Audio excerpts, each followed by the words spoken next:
Assalamualaikum warahmatullahi wabarakatuh. Innal hamdalillah nahmaduhu wa nasta'inuhu wa nastaghfiruh wa na'udzu billahi min shururi anfusina wa min sayyiati a'malina. Man yahdihillahu fala mudilla lahu wa man yudlil fala hadiyalah. Asyhadu an la ilaha illallah wahdahu la syarikalah wa asyhadu anna Muhammadan abduhu wa rasuluhu la nabiyya ba'dah. Salat dan salam semoga senantiasa tercurahkan kepada Nabi Muhammad sallallahu alaihi wasallam beserta para keluarga, para sahabat dan orang-orang yang istiqamah berjalan di bawah naungan sunnah beliau hingga hari kiamat kelak. Baik para pemirsa Ahsan TV, senang sekali kita ketemu lagi dalam kajian Islam ilmiah kita, yaitu dalam pembahasan Hasyiah Kitab Tauhid. Dan pada kesempatan pagi hari ini kita ditemani dengan guru kita, Ustadz Abu Fairuz Ahmad Ridwan LC.MA hafizahullahu ta'ala. Dan pada kesempatan pada pagi hari ini juga kita akan membawakan tema larangan beribadah di tempat-tempat peribadatan kaum musyrikin. Tapi sebelum itu kembali lagi kami mengajak pada para pemirsa Ahsan TV, di sesi kedua nanti kami kembali mengajak untuk berpartisipasi dalam sesi tanya jawab. Anda juga bisa menghubungi di nomor 0218906135, atau Anda juga bisa menghubungi atau menelpon secara langsung di nomor 081190079112. Atau juga bagi Anda yang ingin mengirimkan pertanyaannya melalui WhatsApp atau pesan singkat, Anda bisa menghubungi nomor 081190079113. Dan kami harapkan pertanyaan Anda bisa disesuaikan dengan pembahasan kita pada pagi hari ini, dan insya Allah pertanyaan Anda juga akan kami bacakan setelah Ustadz menuntaskan pembahasan pada pagi hari ini. Tapi tanpa perpanjang waktu lagi, kita sapa terlebih dahulu Ustadz kita. Assalamualaikum warahmatullahi wabarakatuh, Ustadz. Waalaikumsalam warahmatullahi wabarakatuh. Ya, bagaimana kabar Ustadz dan keluarga? Alhamdulillah, Masya Allah. Alhamdulillah, Ustadz. Semoga Allah mempermudah pertemuan kita pada pagi hari ini, Ustadz. Kami silakan Ustadz untuk memulai pembahasan pada pagi hari ini. Falyatafadhal mashkuran. Jazakallahu khairan. Bismillahirrahmanirrahim. Innal hamdalillah nahmaduhu wa nasta'inuhu wa nastaghfiruhu wa nastahdihi wa natubu ilayhi wa na'udzu billahi min shururi anfusina wa min sayyiati a'malina. Man yahdihillahu fala mudilla lahu wa man yudlilhu fala hadiya lahu. Asyhadu an la ilaha illallah wahdahu la syarika lahu wa asyhadu anna Muhammadan abduhu wa rasuluhu la nabiyya ba'dah. Amma ba'du, rabbi shrah li sadri wa yassir li amri wahlul 'uqdatam min lisani yafqahu qawli. Rabbi zidni ilma warzuqni fahma wa amalan mutaqabbala. Para pemirsa Ahsan TV dimanapun Anda berada, alhamdulillah pada kesempatan kali ini, pagi yang penuh berkah ini, kita akan kembali melanjutkan pembahasan dari kitab Tauhid yang hasyiahnya atau penjelasannya diambil daripada catatan Syekh Abdul Rahman Al-Asimi Al-Najdi rahimahumullah rahmatan wasi'atan. Dan pada kesempatan kali ini topik yang kita akan angkat adalah larangan beribadah di tempat peribadatan kaum musyrikin. Berkata Syekh Muhammad rahimahullah, babun la yuzbahu lillah bimakanin yuzbahu fihi li ghairillah. Berkata Syekh Muhammad At-Tamimi rahimahullah, bab dilarang untuk menyembelih sembelihan walaupun niatnya karena Allah di satu tempat yang disembelih padanya sembelihan-sembelihan ditujukan untuk selain Allah subhanahu wa ta'ala. Ya, ini adalah bentuk larangan, ya, atau penafian bahwasanya tidak boleh seseorang menyembelih sembelihan meski niatnya untuk Allah subhanahu wa ta'ala. Tak boleh dia sembelih sembelihan tersebut jika dilakukan di tempat penyembelihan kaum musyrikin, di altar mereka atau di tempat penyembelihan untuk tuhan-tuhan mereka. Meski kita menyembelih untuk Allah Jalla wa'ala, tapi tak boleh dilakukan di tempat tersebut. Subhanallah. Ya. Mengapa tak boleh? Lianna dzalika fihi musyabaha wa mudahah lil musyrikin zahirah fil makan.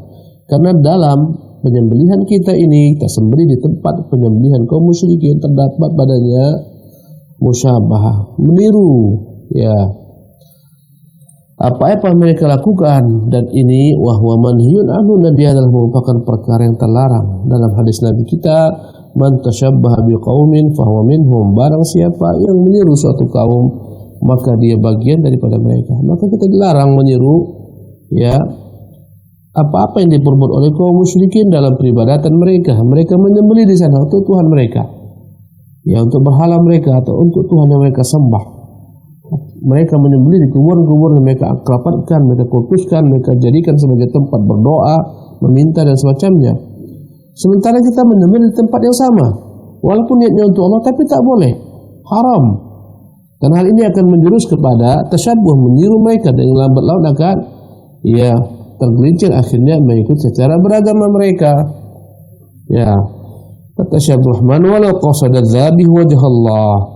Walaupun niatnya tulus ikhlas, orang menyembelih itu hanyalah menyembelihnya karena Allah, namun dilakukan di tempat yang disembelih padanya sembelihan-sembelihan untuk Tuhan-Tuhan selain Allah. Kenapa dilarang? Li'annahu ihya'un lil mahallis syirki, ini adalah menghidupkan tempat-tempat kesyirikan. Wa ta'dhimun lahu, ini merupakan bentuk pengagungan terhadap tempat-tempat kemusyrikan. Fayakunu wasilatan ila wujudi syirki wa ruju'ihi, tentunya akan menjadi sarana kepada kesyirikan. Akan kembalilah kaum muslimin kepada kesyirikan masa lalu mereka sebelum Islam datang. La haula wala quwata illa billah. Wasaddud dzara'i min ahammi ma ja'at bihi syariah. Sementara dalam agama kita ini ada namanya saddud dzara'i, menutup pintu-pintu kerusakan. Sebelum masuk kepada kerusakan, ditutup pintu-pintunya. Jika dibuka pintu ini, boleh menyembelih di tempat penyembelihan kaum musyrikin, akan terbukalah pintu menuju kesyirikan. Mengapa dilarang membangun masjid-masjid di kuburan-kuburan orang-orang yang dianggap saleh, yang dikeramatkan? Jawabannya, karena membangun kuburan ini di masjid-masjid semacam ini, dalam masjid-masjid, akan menjadi sarana kepada kesyirikan. Akan disembah di sana selain Allah Subhanahu wa taala, akan diminta di sana selain Allah Subhanahu wa taala. Karena itu dilarang. Ya, mengapa kita dilarang sujud kepada makhluk? Karena ini sarana kepada kesyirikan. Ya. Mengapa Rasulullah sallallahu alaihi wasallam melarang para sahabat untuk menggantungkan senjata mereka di kayu-kayu yang diagungkan, pohon-pohon yang besar yang diagungkan? Jawabannya karena ini meniru kaum musyrikin. Dari meniru lambat laun akan menjadi serupa. Begitulah syaitan menggelincirkan manusia sedikit demi sedikit. Pertama meniru, lambat laun serupa, lambat laun sama, jadi bagian daripada mereka. Subhanallah. Jadi tak boleh kita menyembelih walaupun untuk Allah Subhanahu wa taala. Kenapa? Itu tempat-tempat kesyirikan, tempat kaum musyrikin. Jadi menunjukkan kepada kita larangan untuk datang ke rumah-rumah kaum musyrikin yang di sana disembah selain Allah Subhanahu wa taala. Apalagi jauh-jauh niatnya untuk berziarah, berpelesir, mengunjungi tempat-tempat situs-situs kesyirikan, datang ke candi-candi misalnya, dari jauh-jauh tujuannya ke sana. Untuk apa? Itu adalah merupakan rumah peribadatan kaum musyrikin. Yang diagungkan mereka, mengapa kita agungkan sesuatu yang Allah murkai, Allah hinakan? Di sana banyak berhala-berhala, Tuhan-Tuhan yang mereka pahat dalam bentuk ukiran, yang mereka sembah. Kita datang ke sana, la haula wala quwata illa billah.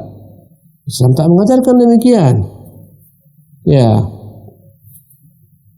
Akhirnya kagum, lambat laun dari kagum, ya, meniru, lambat laun dari meniru, menyerupai. Begitulah jalan sedikit demi sedikit. Ya. Bal la yajuz, bahkan tidak boleh sama sekali. Bu'dan 'anis syirki wa mawadhi'il ghadab. Kita harus menjauhi kesyirikan dan tempat-tempat kemurkaan Allah Subhanahu wa taala. Ya. Ketika para sahabat melewati kampung kaum Tsamud yang dibinasakan oleh Allah Subhanahu wa taala, tinggallah puing-puingnya. Rasulullah suruh mereka bergegas. Jangan berlama-lama di sana, jangan minum daripada air-air yang terdapat di sana. Subhanallah. Kenapa? Kata Rasulullah, saya khawatir akan menimpa kalian apa-apa yang menimpa mereka. Rasul takut kemurkaan Allah pindah kepada mereka karena mendatangi tempat tersebut. Ini menunjukkan tempat-tempat yang dikutuk Allah Subhanahu wa taala, yang dilaknat Allah Subhanahu wa taala. Tak boleh kita di sana, ya, apalagi untuk beribadah di sana. Ya. Wa kana ahlu Najd ka ghairihim yadhbahuna lil jinni li talabi asy-syifaa'i minhum limardahum. Adalah penduduk Najd sebelum dakwah Syekh Muhammad rahimahullah, mereka senantiasa menyembelih untuk jin, ya, sebagai bentuk pengorbanan agar disembuhkan orang-orang sakit mereka. Wa yattakhiduna lidhabhi lahum makanan makhsusan fi durihim. Mereka buat tempat khusus di sana penyembelihan yang diperuntukkan untuk jin, agar jin tersebut menyembuhkan orang-orang sakit di antara mereka. Fa azalallahu dzalika anhu bid'ati Syekhul Islam qaddasallahu ruhah. Dengan dakwah Syekhul Islam Muhammad bin Wahab rahimahullah, dihancurkanlah situs-situs kesyirikan tersebut. Masya Allah. Jadi jelas pemirsa yang dimuliakan oleh Allah Subhanahu wa taala, rumah ibadah kaum musyrikin itu rumah ibadah mereka, bukan rumah ibadah kita. Kita dilarang beribadah di sana, meski di sana beribadah untuk Allah Subhanahu wa taala. Ya. Adapun dalil hal ini, ya. Apa dalilnya kita dilarang beribadah di tempat beribadatan kaum musyrikin, menyembelih di tempat penyembelihan kaum musyrikin? Dalilnya wa qaulillahi ta'ala, firman Allah tabaraka taala, la taqum fihi abada. Ya. Ini adalah merupakan ayat yang berkaitan dengan Masjid Dirar, ya. Apa itu Masjid Dirar? Masjid Dirar adalah masjid yang dibangun oleh kaum munafikin. Ya, tujuannya adalah untuk menjadi markas bagi kaum munafikin, merusak Islam, menghasut kaum muslimin. Ya. Disebut dengan nama Dirar dari kata-kata darar. Makna darar adalah membahayakan. Ya. Disebut masjid Dirar karena masjid ini membahayakan keberadaannya terhadap kaum muslimin, memecah belah barisan kaum muslimin. Ya. Jadi ada orang-orang munafik, ada namanya Abu Amr al-Fasiq. Begitu bencinya kepada Islam, namun tak bisa terang-terangan memusuhi Islam, berpura-pura masuk Islam. Tapi hakikat dalam hati mereka terpendam kebencian yang bersangatan kepada kaum muslimin, kepada Nabi yang mulia sallallahu alaihi wasallam. Ya, maka mereka membuat masjid. Ya. Tujuannya untuk menyaingi Masjid Quba atau Masjid Nabi sallallahu alaihi wasallam. Tujuannya di sana untuk mengumpulkan orang-orang seide dengan mereka, kaum munafikin yang kafir kepada Allah dan Rasulnya. Tujuannya adalah untuk memata-matai kaum muslimin. Ya. Dibangunlah oleh mereka masjid ini sebelum Nabi SAW berangkat menuju Tabuk, sebelum perang Tabuk. Ya. Maka mereka datang kepada Nabi SAW menghibah-hibah, berharap, ya Rasulullah, nanti tolonglah Anda salat di masjid kami ini biar berkah masjid kami. Datanglah ke sana, salatlah. Kami bangun ini ya Rasulullah, kata mereka. Tujuannya adalah untuk, ya, sebagai tempat tinggal orang-orang yang fakir miskin dari kaum muhajirin, yang mereka tak punya keluarga di sana. Kalau malam hari dingin, maka biarlah masjid ini sebagai penampung mereka. Ya, indah, zahirnya indah. Dia membangun masjid rumah Allah Subhanahu wa taala. Bukan dia ingin membangun rumah-rumah kesyirikan, tidak. Ini rumah Allah, masjid yang dia bangun. Tapi niatnya salah. Masjid ini bangun bukan untuk menyembah Allah, untuk mengumpulkan orang munafikin, membuat berbagai macam makar untuk kaum muslimin. Subhanallah. Ya. Maka mereka datang kepada Nabi meminta agar Nabi singgah di sana, salat di sana. Kata Nabi, inna ala safar. Kami ini sedang, ya, dalam keadaan berjalan musafir. Walakin idza raja'na, ya, insyaallah nanti kalau kami pulang dari safar, insyaallah kami salat di sana. Dan Nabi tak tahu apa yang terdapat dalam hati mereka. Mereka sembunyikan kekufuran mereka. Mereka sembunyikan keburukan mereka. Ya. Maka Nabi pun berangkat pada perang Tabuk. Falamma qafala, kata syair Abdurrahman Al-Asim, tatkala semua kembali, ya, falamma qafala wa lam yabqa bainahu wa baina al-Madinati illa yawmun aw ba'dahu, tinggal jarak antara Madinah dan mereka tinggal 1 hari lagi atau setengah hari saja. Nazalal wahyu bi khabaril masjid, turunlah wahyu dari Allah memberitahukan tentang keberadaan masjid tersebut. Ya, Allah Subhanahu wa taala turunkan untuk mereka secara khusus surat At-Taubah pada ayat yang ke-107. Walladzina ittakhadhu masjidan diraran wa kufran. Mereka lah orang-orang yang membangun masjid dirar, yang membahayakan, wa kufran, dalamnya bersarang kekufuran, wa tafriqan, untuk memecah belah bainal mu'minin, di antara kaum mukmin, wa ilsadan liman haraballaha wa rasulahu, sebagai tempat berkumpul untuk orang-orang yang memerangi Allah dan Rasulnya. Min qablu, sebelumnya. Wala yahlifunna in aradna illa al-husna, meskipun mereka bersumpah kami ingin berbuat kebaikan dengan membangun masjid ini. Wallahu yashhadu innahum lakadzibun, Allah bersaksi mereka itu para pendusta. Allah beritahukan apa yang mereka sembunyikan dalam hati mereka. Dialah Allah Rabbul Alamin, yang mengetahui segala macam rahasia yang disembunyikan manusia dalam diri mereka. Maka Allah sehingga kepada Nabi-Nya yang mulia SAW, ini niatnya tak baik. Ya, maka Allah Jalla wa'ala melarang, kata Allah, la taqum fihi abadan, jangan pernah engkau berdiri salat di sana selama-lamanya. La masjidun ussisa 'ala taqwa min awwal yaumin ahaqqu an taquma fi, sungguh masjid yang dibangun di atas pondasi niat takwa, sejak awal berdirinya itu lebih layak engkau berdiri salat di sana. Itulah Masjid Quba, masjid yang pertama didirikan atas ketakwaan. Sebagian mengatakan Masjid Nabi, semuanya benar. Masjid ini dibangun atas takwa, lebih utama layak kalian berdiri di sana melaksanakan salat. Fihi rijalun yuhibbuna an yatatahharu, di dalamnya ada orang-orang yang mensucikan diri mereka, bukan tempat orang munafik yang ingin menghancurkan kesamaan kaum muslimin. Wallahu yuhibbul mutahhirin, Allah menyukai orang-orang yang mensucikan dirinya. Maka Rasulullah kirimkan ketika itu orang-orang untuk meruntuhkan masjid yang dibangun, tujuannya memecah belah kaum muslimin ini. Rasulullah perintahkan, hancurkan, bakar sebelum Rasulullah tiba. Larilah kaum munafikin tunggang langgang dari masjid tersebut. Subhanallah. Taib. Apa kaitan antara ayat ini dengan larangan beribadah ya di tempat peribadatan kaum musyrikin, larangan menyembelih di tempat penyembelihan kaum musyrikin? Apa relevansinya? Apa kaitannya?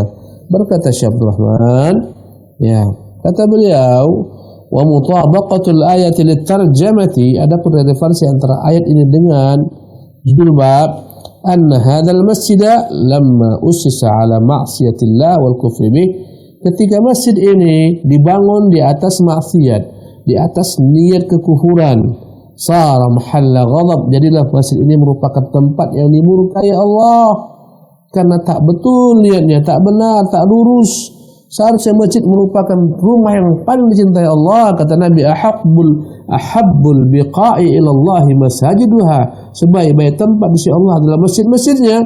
Namun karena ini niatnya tak benar, masjid dibangun untuk kekufuran, menyimpan kemunafikan, Allah murka kepadanya. Fanahallahu nabiyahu sallallahu alaihi wasallam an yaquma fi Rasulullah, dilarang Allah melarang Nabi salat di sana karena ini tempat-tempat yang dimurkai Allah Subhanahu wa taala. Masjid dilarang, ini tempat yang Allah tumpahkan kepadanya kemurkaannya, maka Allah melarang Nabi salat di sana. Liwujudil illatil mani'ah, karena adanya hal yang menahan demikian, yang menahan bolehnya Nabi salat di sana. Apa? Itu tempat yang Allah murkai. Ya, bahwa sallallahu alaihi wasallam la yusalli illa lillah, padahal kita ketahui, yakin sekali, saya yakinnya Nabi itu kalau salat hanya untuk Allah Subhanahu wa taala, ikhlas saja untuk Allah. Namun Rasulullah dilarang salat di masjid dirar karena masjid itu adalah merupakan masjid tempat turunnya murka Allah Subhanahu wa taala. Nabi dilarang salat di sana meski untuk Allah Subhanahu wa taala. Fakadzalikal mawadhi'ul mu'addatu lidzabhi li ghairillah, demikian juga tempat-tempat yang disakralkan, yang dikeramatkan, disembelih di sana sembelihan untuk selain Allah Subhanahu wa taala.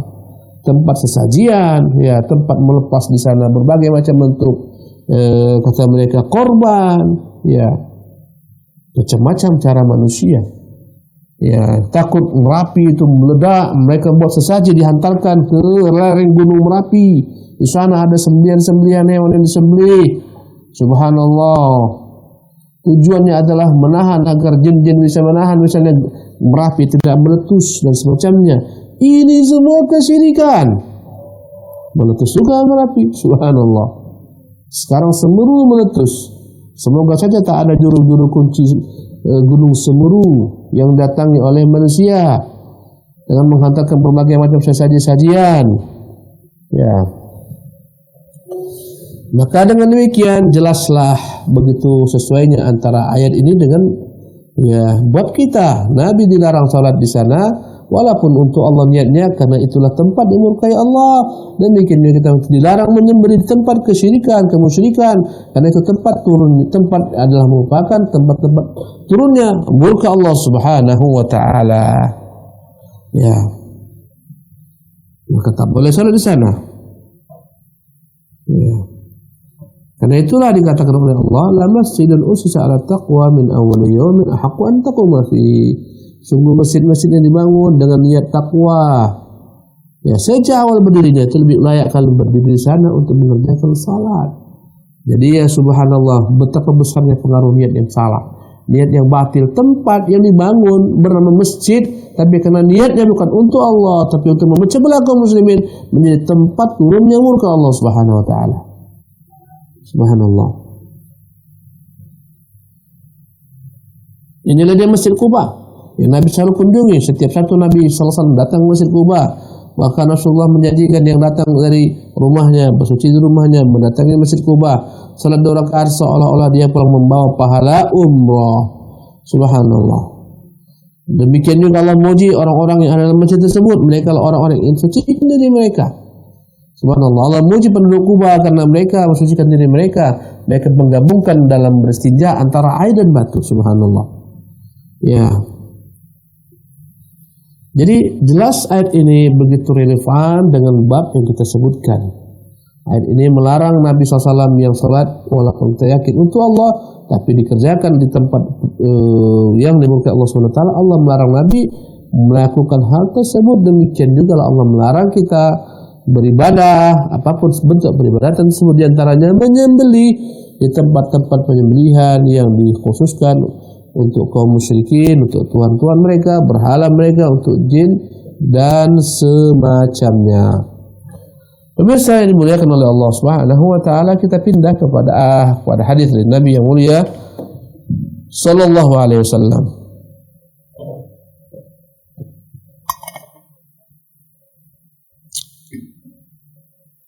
An Thabit bin Dhahhak, dari sahabat Nabi namanya Thabit bin Ad-Dhahhak ibn Khalifah ibn Tha'labah bin Adi bin Ka'ab bin Abdul Ashhal al-Ashhali al-Khazraji al-Ansari, dari suku Khazraj kaum Ansar, sahabat yang masyhur, sahabat Nabi yang ikut Bai'atul Ridwan, perjanjian Hudaybiyah.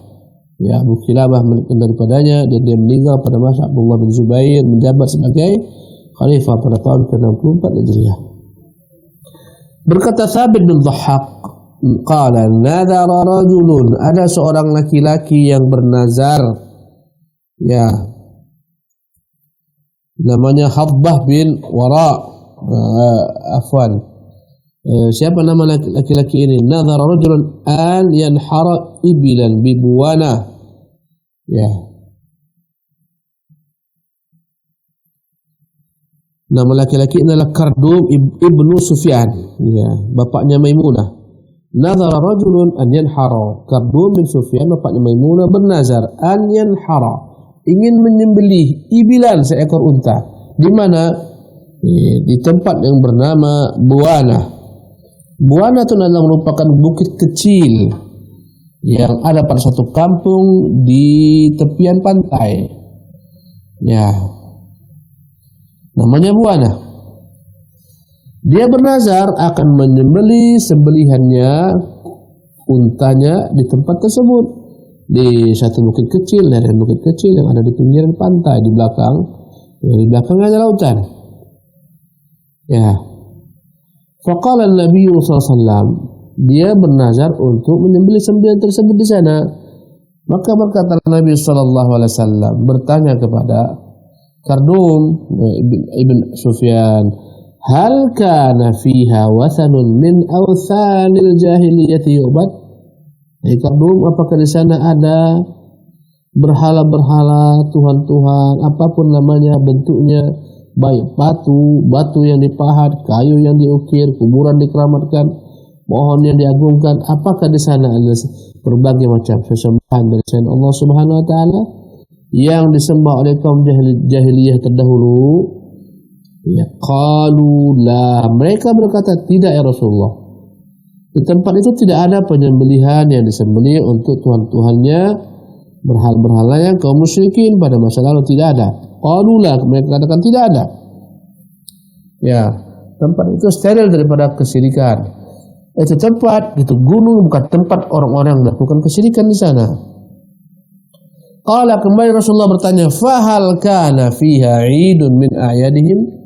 Apakah di sana ada ya menjadi tempat berkumpul-kumpulnya mereka pada hari-hari tertentu ya, dalam melakukan berbagai macam perayaan-perayaan ya yang dilakukan oleh kaum musyrikin di sana? Adakah mereka kumpul di sana ya merayakan perayaan mereka? Sebagaimana kita ketahui ya, yang namanya candi-candi merupakan tempat berkumpulnya kaum musyrikin dalam merayakan perayaan raya mereka.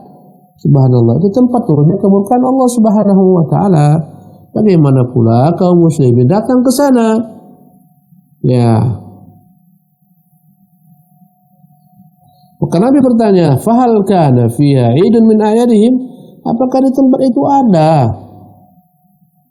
ya berbagai macam bentuk tempat-tempat perayaan mereka, waktu berkumpulnya mereka bersama ya. Dan arti ada dalam bahasa Arab sesuatu yang berulang ya, mungkin setiap tahun kah, setiap seminggu sekali kah, karena itulah disebut hari Jumat hari Id. Kenapa berulang setiap minggu berkumpul kaum muslimin ramai-ramai melaksanakan sholat Jumat ya. Inilah hakikat daripada hari raya. Andai kata ada kuburan yang dikeramatkan, dikultuskan, orang berdatangan setiap setahun sekali ke tempat tersebut atas nama haul misalnya, ya mereka rayakan setahun sekali, mereka berkumpul melakukan berbagai macam aktivitas ibadah di sana. Ini namanya Id yang dilarang.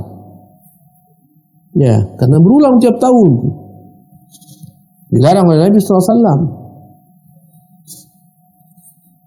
Fal kana fiha 'idun min a'yadihim, apakah di sana ada tempat-tempat mereka melaksanakan perayaan raya mereka? Apa kata Syekhul Islam? Al-'idu ismun lima ya'udu min al-ijtima'il 'am. Al-'id adalah nama yang kembali maknanya kepada makna berkumpul, di mana berkumpulnya mereka secara umum. Al-wajhul mu'tad, yang menjadi kebiasaan terus-menerus. A'ilun imma bi'audi sanah, yang dia bisa kembali mungkin setahun sekali, atau syahri, atau usbu, atau sebulan sekali, atau seminggu sekali. Fal'idu yajma'u umuran, maka yang namanya Id akan mengumpulkan banyak hal. Ya minha yaumu a'id ka yaumil fitri, di antaranya hari yang kembali selalu sebagaimana hari Idul Fitri, hari Jumat. Ya, kemudian di sana mereka berkumpul-kumpul, di sana mereka melaksanakan berbagai macam aktivitas, salat Idul Fitri. Ketika Idul Adha mereka sholat, mereka menyembelih, itu semua Id, itu hari raya. Ya, mereka bersenang-senang. Waqad yukhtassul 'idu bimakanin bi'aini, kadang-kadang hari raya itu berkaitan dengan tempat tertentu. Waqad yakunu mutlaqan, kadang-kadang sifatnya umum, mutlak. Ya.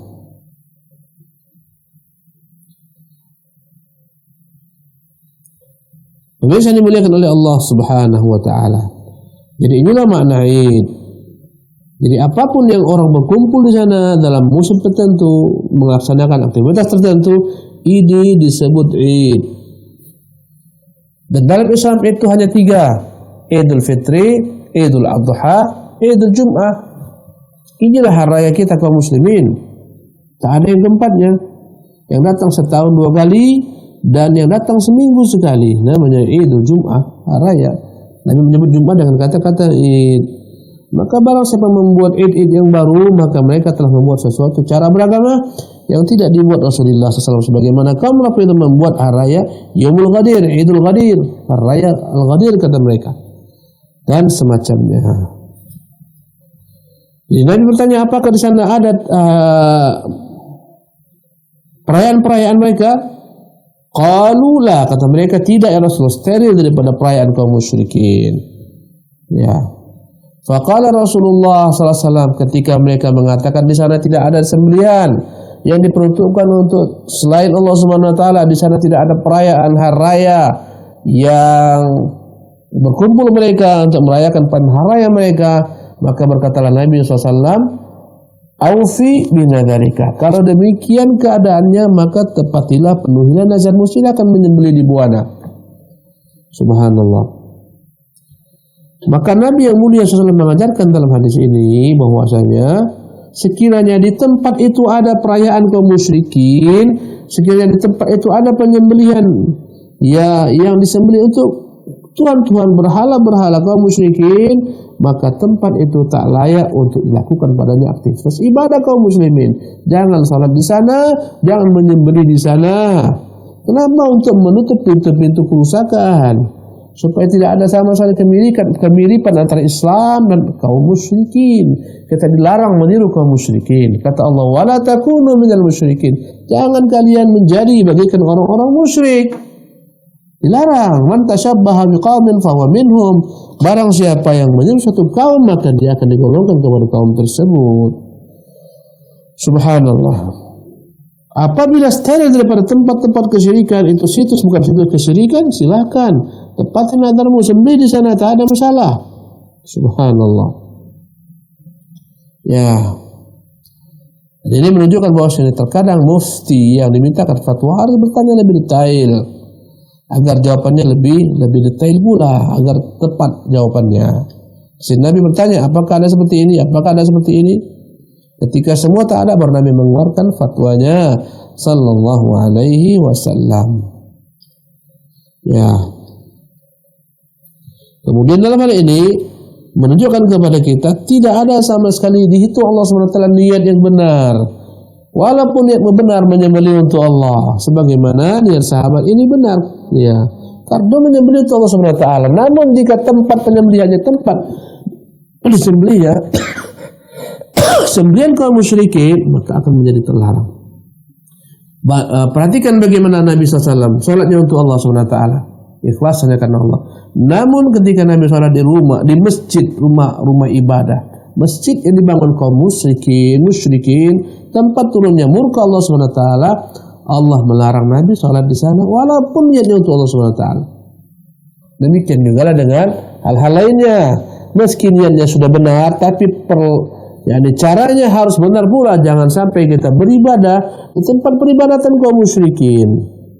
Kau perhatikan banyak larangan-larangan Islam agar tidak meniru kaum musyrikin. Nabi melarang kita sholat ketika matahari mau terbit,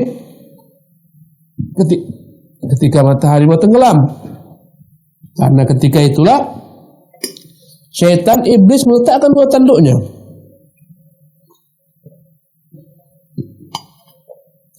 Pada waktu itulah kaum musyrikin sujud menyembah matahari, yang hakikatnya mereka menyembah syaitan. Kita dilarang sholat untuk Allah pada tempat ini, pada waktu ini. Kenapa? Karena menyerupai kaum musyrikin. Maka subhanallah, sudah dekat masanya perayaan kaum musyrikin yang datang setiap tahun. Perayaan kaum Nasara. Kita menghimbau dari sini kepada kaum muslimin, jangan latah ikut-ikutan perayaan mereka. Itu hari raya mereka, bukan hari raya kaum muslimin. Akidah kita mengajarkan lakum dinukum waliyadin, itu agama kalian, aku punya agama sendiri. Jangan latah pakai atribut yang mereka kenakan, yang mereka pakai. Ya, mereka punya akidah, mereka punya mitos tentang Santa Claus misalnya, pakaian yang biasa kita lihat.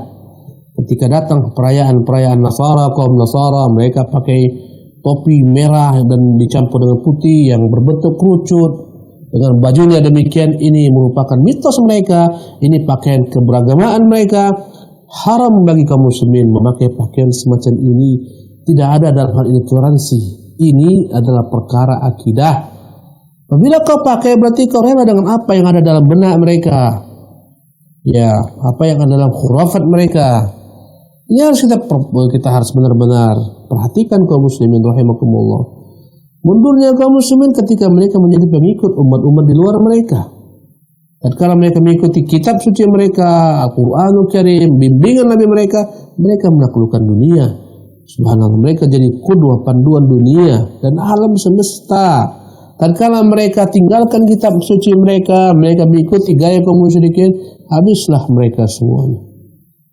Ya, hinalah kaum muslimin.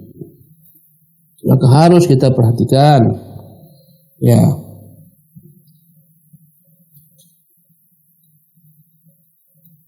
Kemudian pemirsa yang dimuliakan oleh Allah Subhanahu wa taala, ya. Kembali kepada kitab kita ini. Fa innahu, kata Nabi SAW lanjutan hadis tadi, fa innahu la wafa'a li nadharin fi ma'siyatillah. Sesungguhnya tidaklah boleh mewujudkan nazar, melepas nazar jika nazar tersebut dalam rangka maksiat kepada Allah Subhanahu wa taala. Nazar itu adalah ibadah. Nazar itu adalah ucapanmu, aku demi Allah aku berjanji jika sembuh penyakitku aku akan misalnya bersedekah. Jika sembuh penyakitku aku akan puasa. Jika dimudahkan rezekiku hari ini aku akan bersedekah misalnya. Aku bernazar karena Allah. Ini namanya nazar. Nazar ini ibadah. Walaupun asalnya dibenci, nanti kita akan bahas insyaallah minggu depan secara khusus tentang nazar. Tapi ketika dia telah diucapkan menjadi suatu janji yang wajib ditepati, hukumnya wajib. Jadi nazar ini adalah ibadah. Namun ibadah akan diterima ketika dia dalam ketaatan kepada Allah. Kalau engkau bernazar yang sifatnya ibadah, tapi kau lakukan nazar tersebut, kau lepas di tempat kuburan-kuburan dikeramatkan oleh orang-orang yang dikutuskan oleh manusia, di sana banyak dipuja kuburan tersebut, maka haram bagimu menepati nazarmu ya di tempat tersebut. Subhanallah. Wala fi ma la yamliku ibnu Adam. Demikian juga nazar itu tak boleh dilakukan ya ketika berkaitan dengan sesuatu yang bukan menjadi milikmu tapi milik orang lain. Tak boleh. Nazar itu adalah apa-apa yang menjadi milikmu yang dapat kau lakukan. Jangan kau bernazar, jika sembuh penyakitku aku akan sedekahkan mobil si fulan tetanggaku. Itu bukan milikmu. Itu nazar yang tak boleh. Nazar itu adalah dalam apa-apa yang kau miliki. Jika aku sembuh, aku akan bersedekah sekian daripada gajiku. Bukan bersedekah dari mobil si fulan atau gaji si fulan kawanmu. Ya, wala fima la yamliku ibnu Adam. Tidak boleh nazar dalam perkara-perkara yang tidak dimiliki oleh anak Adam. Hadis diriwayatkan oleh Abu Daud dan sanadnya dikatakan sesuai dengan sanad Bukhari dan Muslim. Subhanallah. Pemirsa yang dimuliakan oleh Allah Subhanahu wa taala, jelaslah daripada keterangan-keterangan di atas, daripada ayat, daripada hadis, larangan beribadah di tempat-tempat peribadatan kaum musyrikin, apapun bentuk ibadah tersebut, baik sifatnya menyembelih, apalagi salat dan semacamnya. Subhanallah. Kecuali jika tempat tersebut telah dibeli oleh kaum muslimin, kemudian dipugar, segala macam situs-situs kesyirikan yang sebelumnya di sana ada simbol-simbolnya dirubah semuanya. Subhanallah. Patung-patungnya dihancurkan, dikeluarkan, disterilkan, menjadi masjid, tak ada masalah. Ya, lambat laun orang pun melupakan di sana ada rumah ibadah kaum musyrikin telah dibeli oleh kaum muslimin. Kemudian dihancurkan semua kesyirikan yang terdapat di sana. Berhala-berhalanya dibuang, dihancurkan, dijadikan sebagai rumah ibadah, dalamnya menyembah Allah Subhanahu wa taala, tidak masalah dalam hal ini. Ya. Karena tak ada lagi di sana tasyabbuh, karena itu sudah menjadi masjid. Ya, bukan lagi merupakan tempat ibadah bersama atau tempat ibadah kaum musyrikin. Wallahu tabaraka ta'ala alam. Demikianlah materi yang dapat kita sajikan pada kesempatan pagi yang penuh keberkahan ini. Semoga bermanfaat. Subhanakallah bihamdika asyhadu an la ilaha illa anta astaghfiruka wa atubu ilaik. Kita kembalikan kepada pembawa acara. Tafadhal akhi. Baik, jazakumullah khairan kepada Ustaz atas ilmunya. Mudah-mudahan Allah selalu memberikan kesehatan dan kebaikan kepada Ustaz. Dan mudah-mudahan apa yang sudah kita dengarkan bersama-sama bisa menjadi catatan-catatan pahala di sisi Allah Subhanahu wa taala. Baik para pemirsa Hasan TV, itulah tadi pembahasan kita, pembahasan hasyiah kitab tauhid dengan tema larangan beribadah di tempat-tempat peribadatan kaum musyrikin.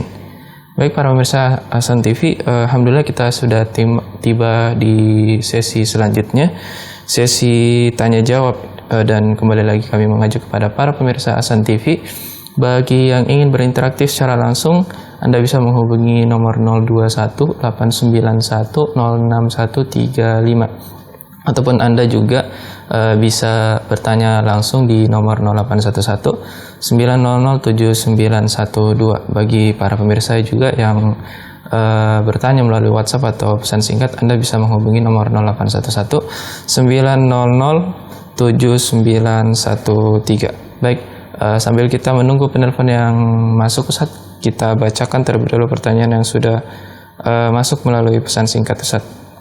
Pertanyaan pertama, Ustaz. Bismillah. Assalamualaikum warahmatullahi wabarakatuh, Ustaz. Kalau kita dilarang beribadah, Ustaz, di tempat beribadah kaum musyrikin, maka bagaimana, Ustaz, apabila kita berdakwah di tempat beribadah mereka, Ustaz? Apakah ini diperbolehkan, Ustaz? Jazakumullah khairan. Bismillah, alhamdulillah, wassalatu wassalamu ala rasulillah, la hawla wa la quwwata illa billah. Bolehkah kita mendakwai kaum musyrikin di rumah peribadatan mereka? Jawabannya tentunya melihat situasi dan kondisi. Ya, apabila memang kita berharap dakwah yang kita sampaikan itu hak benar, menyuruh mereka kepada akidah tauhid agar menyembah Tuhan yang satu, ya, datang ke tempat mereka izinkan kita berbicara di sana, silahkan sampaikan, nggak ada masalah. Ya, tapi jika engkau datang ke sana sengaja untuk menjilat, menunjukkan bahwasanya agama kita semuanya baik, diajarkan oleh kaum pluralisme, ya, mereka mengatakan semua agama baik, semua agama itu benar, semua agama itu bersaudara, semua kita masuk surga. Dai-dai semacam ini penjilat. Tentunya mereka beribadah, berdakwah di tempat-tempat peribadatan kaum muslimin, ini adalah merupakan hal yang mencoreng Islam. Subhanallah. Tak seperti itu. Toleransi dalam Islam diwujudkan, tidak. Di sana memuji-muji agama mereka, mengatakan agama mereka baik sama dengan agama Islam. Tentunya hal ini masalah besar. Dan biasanya yang mereka datang dan undang adalah orang-orang semacam ini yang menyimpang akidahnya.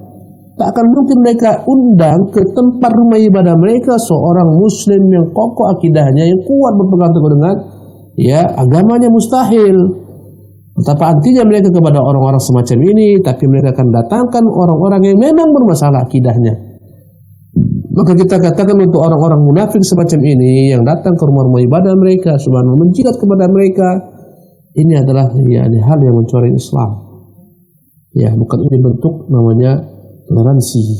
Berjilbab-jilbab, berbondong-bondong datang ke rumah ibadah mereka, di sana berselawat, memuji Nabi Muhammad dan berbagai macam al-al musik yang mana semua adalah perkara bid'ah, dicampur dengan berbagai macam bentuk acara-acara lagu-lagu rohani ke kaum kufar, kaum Nasara. Campur aduklah antara hak dan batil. Sementara Allah mengatakan wala talbisul haqqa bil batil. Jangan kau campur adukkan yang hak dengan yang batil. Subhanallah, ini adalah merupakan pelecehan terhadap Islam. Ya, tak ada gunanya untuk Islam. Bukan dengan ini Islam Allah SWT akan angkat, bukan seperti ini, tidak. Islam itu agama yang toleran, tapi tidak kebablasan sampai menjual akidah, tidak seperti itu. Ya, oleh karena itu, maka kita katakan, apakah mungkin mereka mengundang orang yang lurus akidahnya, subhanallah, untuk berdakwah di rumah-rumah ibadah mereka? Ya, mendakwakan agama Islam mustahil. Yang mereka undang adalah kaum munafikin, orang-orang yang memang bermasalah akidahnya. Wallahu ta'ala a'lam. Nah. Baik, jazakumullah khairan pada Ustaz atas jawabannya, mudah-mudahan bisa dipahami dan bisa dipahami oleh bagi pemirsa yang bertanya. Baik, Ustaz, kita lanjut ke pertanyaan selanjutnya, Ustaz. Bismillah. Assalamualaikum warahmatullahi wabarakatuh, Ustaz. Bagaimana jika ada masjid yang di dalamnya ada kuburan, Ustaz, yang dikeramatkan atau kuburan orang soleh? Apakah ini juga dibenarkan, Ustaz? Bismillah, alhamdulillah. Tidak dibenarkan tindakan membangun kuburan dalam masjid-masjid atau membangun masjid-masjid di atas kuburan, tak benar.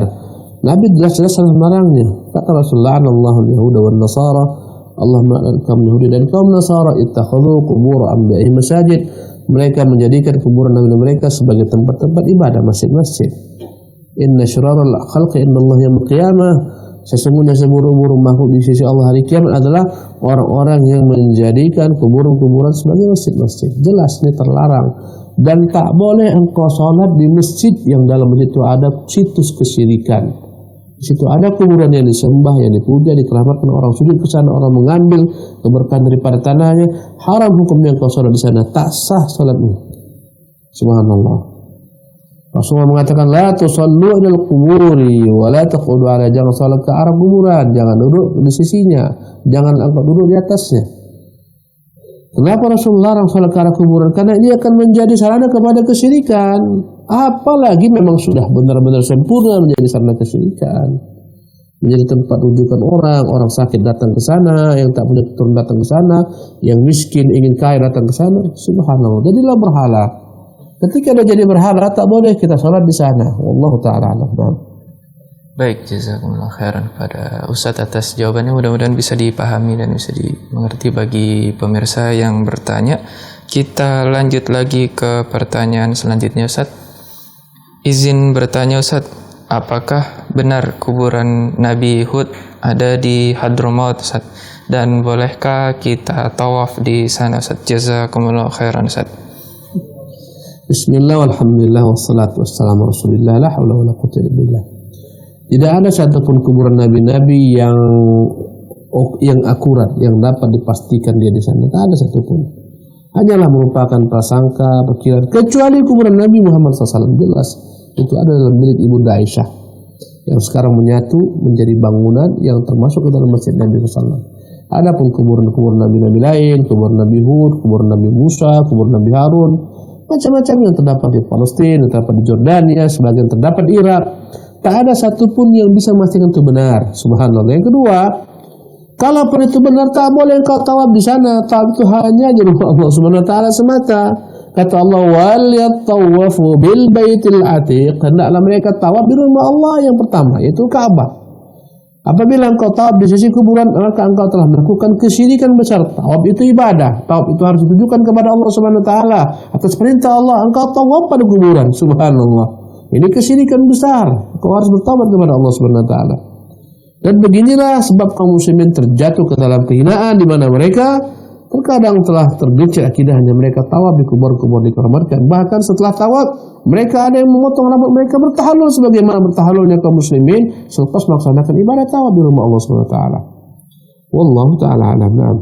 Baik, jazakumullah khairan kepada Ustaz atas jawabannya. Mudah-mudahan bisa dipahami bagi yang bertanya. Baik, saat kita kembali lagi kami mengajak kepada para pemirsa Hasan TV, bagi yang ingin berinteraksi secara langsung ada dua nomor. Anda bisa menghubungi nomor 021891061135, ataupun Anda juga bisa menghubungi nomor 081190079112. Dan bagi para pemirsa yang ingin bertanya melalui WhatsApp atau pesan singkat, Anda juga bisa menghubungi nomor 081190079113. Baik, Ustaz, kita melanjutkan pertanyaan selanjutnya, Ustaz, dari pesan singkat lagi, Ustaz. Bismillah. Assalamualaikum warahmatullahi wabarakatuh, Ustaz. Bagaimana nasib seorang yang tidak berniat menjadi wali, namun ketika meninggal, orang tersebut malah diangkat menjadi wali, kuburannya dibuat megah dan dikunjungi orang-orang. Apakah orang tersebut yang dikubur tersebut bisa menjadi berdosa, Ustaz? Jazakumullah khairan. Bagaimana tentang seseorang yang berniat tidak menjadi wali, namun setelah matinya menjadi wali? Subhanallah, ini soal yang salah. Ya, setiap orang mukmin itu wali Allah Subhanahu wa taala. Setiap yang bertakwa itu wali Allah Subhanahu wa taala. Jika engkau tidak menjadi wali Allah, maka engkau menjadi wali syaitan. Ya. Ala inna awliya Allahi la khaufun 'alaihim wa lahum yahzanun. Alladzina amanu wa kanu yattaqun. Ketahuilah, wali-wali Allah mereka adalah orang-orang yang senantiasa tak pernah merasa bersedih dengan apa yang telah berlalu dan tidak merasa takut dengan apa yang akan datang. Mereka lah orang-orang beriman dan yang bertakwa.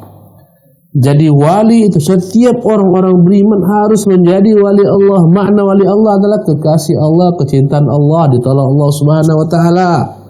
Ya, itulah makna wali. Siapakah yang berhak menjadi wali? Semua orang-orang mukmin itu wali ketika mereka beriman dan bertakwa, baik mereka punya karamah ataupun tidak. Ya, jika engkau tak ingin menjadi wali Allah, berarti kau ingin menjadi wali apa? Tentu wali syaitan. Dan itulah musibah terbesar.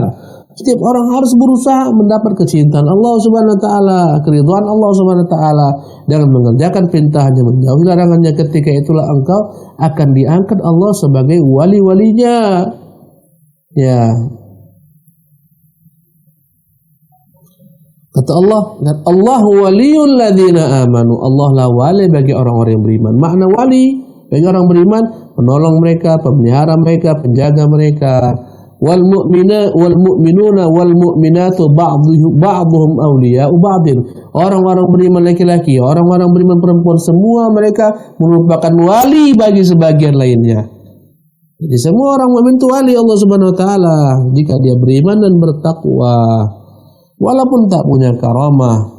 Tapi mungkin yang kau maksudkan bagaimana dengan orang-orang saleh, orang-orang berilmu ketika di dunia, memang mereka Masya Allah dengan kemuliaan ilmu, dengan kemuliaan ibadah. Setelah mereka mati, dibuat oleh orang-orang setelah mereka, kuburan mereka diagungkan, dipugar, dikultuskan, dipuja. Mereka tak salah. Yang salah yang melakukan hal kesyirikan tersebut. Inilah yang Allah akan katakan di hari kiamat. إذ تبرأ الذين اتبعوا من الذين اتبعوا ورأوا العذاب وتقطعت بهم الأسباب. Ingatlah manakala di hari berlepas diri orang-orang yang diibadati, yang diikuti daripada orang-orang yang mengibadatinya, yang mengikutinya. Tatkala mengikutinya melihat azab, maka mereka berjanji kalau kami dikembalikan hidup di dunia, kami tak akan mengikuti mereka, tak akan menyembah mereka. Terputus hubungan. Sebagaimana Isa bin Maryam, dia tak pernah rela dijadikan sebagai putra Tuhan, tak rela, dan akan turun nanti sebelum kiamat membuktikan dia bukan putra Tuhan, tapi dia adalah merupakan hamba Allah Subhanahu wa taala. Dia akan datang menghancurkan segala macam salib-salib, dia akan turun membunuh segala macam babi-babi sebagai bukti bahwasanya kaum Nasrani mereka tersesat. Subhanallah. Dan siapapun yang menyembah orang-orang saleh, yang menyembah Syekh Abdul Qadir Jilani, mengkutuskan kuburannya dan semacamnya, di hari kiamat semua orang-orang ini berlepas daripada mereka semua. Jadi mereka tak salah, yang salah adalah yang menyembahnya, yang mengkutuskannya. Wallahu taala alam. Naam. Enggak. Baik. Jazakumullah khairan kepada Ustadz atas jawabannya, mudah-mudahan bisa dipahami dan bisa dimengerti bagi yang bertanya. Baik Ustadz, kita lanjut lagi ke pertanyaan selanjutnya. Afwan Ustadz, mungkin di luar tema Assalamualaikum warahmatullahi wabarakatuh. Ustadz, izin bertanya, bagaimana kalau orang tua kita meninggal lalu ada tokoh agama mengatakan agar mempersiapkan beras untuk membayar fidyah orang tua yang telah meninggal? Apakah itu memang ada? Kalau ada cara menghitungnya bagaimana ya Ustaz? Mohon penjelasannya Ustaz. Barakallahu fiik Ustaz. Syukran dari Abu Halwad dari Tapanuli Utara. Jazakumullah. Bismillah, alhamdulillah, wassalatu wassalamu ala rasulillah, wa la quwwata illa billah, wa ba'd. Fidyah itu bahasa Arab dan itu adalah terma, itu adalah istilah yang terdapat dalam agama kita. Tentu kita harus mengacu kepada istilah agama. Tak boleh istilah agama kita comot, kita definisikan sendiri. Itu fidyah maksudnya apa? Fidyah itu adalah merupakan amalan untuk penebus kekurangan. Ya. Fafidyatun ta'am miskin. Fafidyatun misalnya apa? Fidyah dengan memberi makan orang-orang miskin. Ya.